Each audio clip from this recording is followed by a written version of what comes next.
قل هذه سبيلي أدعو إلى الله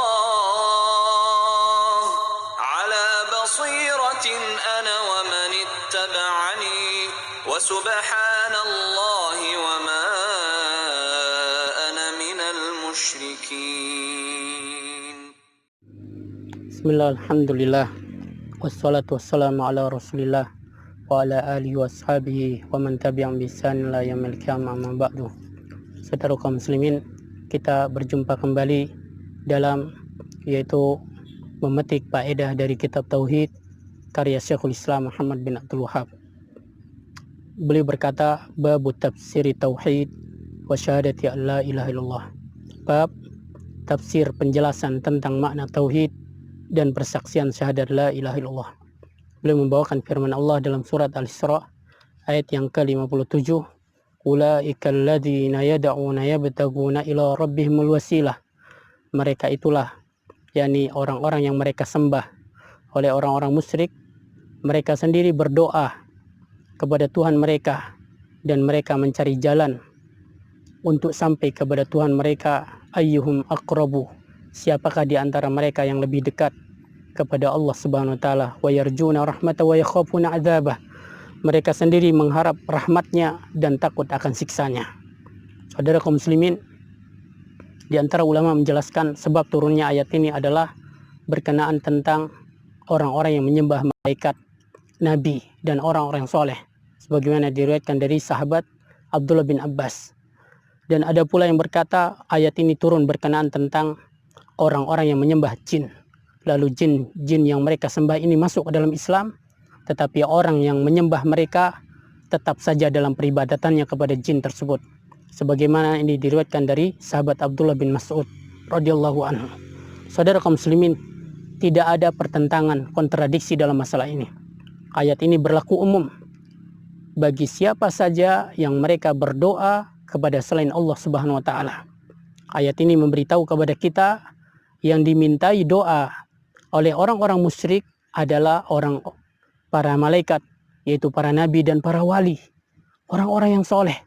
Saudara kaum muslimin, bila berdoa kepada malaikat, nabi dan orang-orang soleh atau para wali adalah syirik, maka kita tahu dengan ayat ini bahwasanya tauhid itu adalah berdoa hanya kepada Allah SWT semata, meminta hanya kepada Allah SWT semata.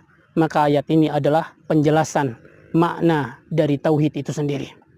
Kemudian di sini dibawakan firman Allah dalam surat Az-Zukhruf ayat yang ke-26. Wa idz qala Ibrahimu li abih. Ingatlah ketika Ibrahim berkata kepada bapaknya, wa qaumi, dan kepada kaumnya, innani bara'um mimma ta'budun. Sesungguhnya aku berlepas diri dari apa-apa yang kalian sembah, illal ladzi fatarani, kecuali zat yang telah menciptakan aku. Saudara kaum muslimin, Nabi Ibrahim alaihissalam, beliau berlepas diri dari apa-apa yang disembah oleh kaumnya, oleh ayahnya, oleh bapaknya. Beliau tidak mengecualikan sesembahan mereka kecuali zat yang telah menciptakannya. Maka siapa yang dia menyembah Allah dan menyembah selain Allah di samping dia menyembah Allah, maka inilah dia syirik itu sendiri. Saudara kaum muslimin, inilah yang dilakukan oleh kaum Nabi Ibrahim. Kaum Nabi Ibrahim, mereka menyembah Allah. Namun di samping mereka menyembah Allah, mereka juga menyembah sesembahan-sesembahan selain Allah SWT. Ini bisa Anda lihat dengan jelas dalam ayat ini, yaitu dalam firman Allah, yaitu innani bara'um mimma ta'budun. Sesungguhnya aku berlepas diri dari apa-apa yang kalian sembah. Illal ladzi fatarani, kecuali zat yang telah menciptakan aku. Wa innahu sayahdin, sesungguhnya dia akan memberikan petunjuk kepada aku. Jadi saudara kaum muslimin, maka orang yang menyembah Allah lalu dia menyembah selain Allah SWT di samping menyembah Allah, maka berarti dia telah berbuat syirik. Saudara kaum muslimin, sayangnya inilah yang banyak terjadi di zaman kita, di mana orang di samping dia menyembah Allah, setelah dia sholat ternyata dia meminta kepada kuburan. Setelah dia sholat ternyata dia menggantungkan nasibnya kepada azimat. Setelah dia sholat ternyata dia menyembelih dan berkorban untuk wali fulan, untuk kubur si fulan. Saudara kaum muslimin, maka ini adalah kesyirikan itu sendiri. Saudara kaum muslimin, orang-orang yang musyrik, orang-orang yang berbuat syirik, maka ibadahnya tidak sah. Contohnya orang-orang kafir Quraisy, orang-orang musyrik Quraisy, mereka berpuasa, mereka berhaji, mereka berumrah, mereka bersedekah, mereka memuliakan tamu, mereka menyambung tali kekerabatan. Mereka meyakini Allah lah pencipta segala sesuatu. Allah lah yang memelihara, Allah lah yang menghidupkan, memberi rizki. Saudara kaum muslimin, akan tetapi mereka menjadikan perantara antara diri mereka dengan Allah SWT. Mereka membuat perantara dengan berhala-berhala mereka. Mereka menyembelih untuknya, beristighosah kepadanya. Mereka meminta pertolongan kepadanya. Oleh karena itu saudara kaum muslimin, Allah mengutus kepada orang-orang musyrik Quraisy Nabi Muhammad SAW, memperbaiki bagi mereka agama bapak mereka Ibrahim. Wa yukhbiruhum anna hadha at-taqarruba wal iktisada mahdu haqqillahi ta'ala, dan mengabarkan kepada mereka bahwasanya perbuatan ini hanya hak milik Allah Subhanahu wa taala semata. La yasluh minhu syai'un, tidak boleh diberikan kepada selain pun, kepada selain Allah Subhanahu wa taala. La li malakin muqarrabin, tidak untuk malaikat yang terdekat kepada Allah, wala li nabiyyin mursalin, dan tidak pula untuk seorang nabi yang diutus. Saudara kaum muslimin, di sini juga disebutkan firman Allah dalam surat Taubah ayat yang ke-31. Allah mengatakan ittakhadhu ahbarahum wa ruhbanahum arbaban min dunillah. Mereka jadikan ulama-ulama mereka, pendeta-pendeta mereka sebagai sesembahan-sesembahan selain Allah SWT, sebagai Tuhan yang disembah selain Allah SWT.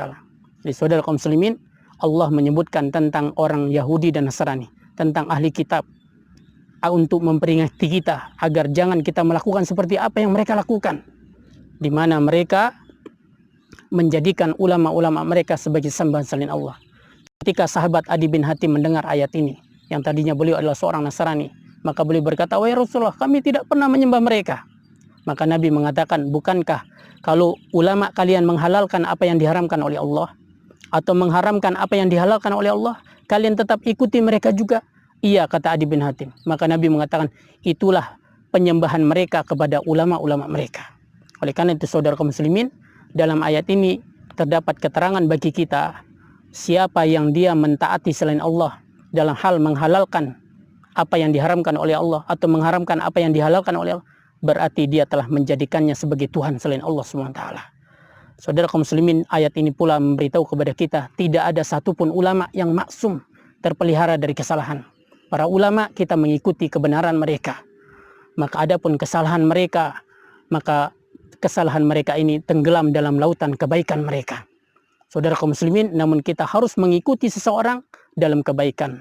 Nabi SAW mengatakan, "Innamat ta'atu fil ma'ruf." Ketaatan itu kepada makhluk hanya dalam kebaikan saja. Bahkan Nabi mengatakan, "La ta'ata li makhlukin fi maksiatil khaliq." Tidak ada ketaatan pada makhluk dalam bermaksiat kepada pencipta. Betapa banyak, yaitu bidah-bidah dilegalkan, syirik-syirik diritualkan, hanya karena mengikuti instruksi dari atasan, dari pemimpin, dari seorang guru. Saudara kaum muslimin, di sini juga dibawakan surat Al-Baqarah ayat 165. "Wa minan nasi may yattakhidhu min dunillahi." Di antara manusia ada yang menyembah selain Allah SWT dengan cara dia membuat tandingan-tandingan untuk Allah SWT. "Yuhibbunahum ka hubbillah."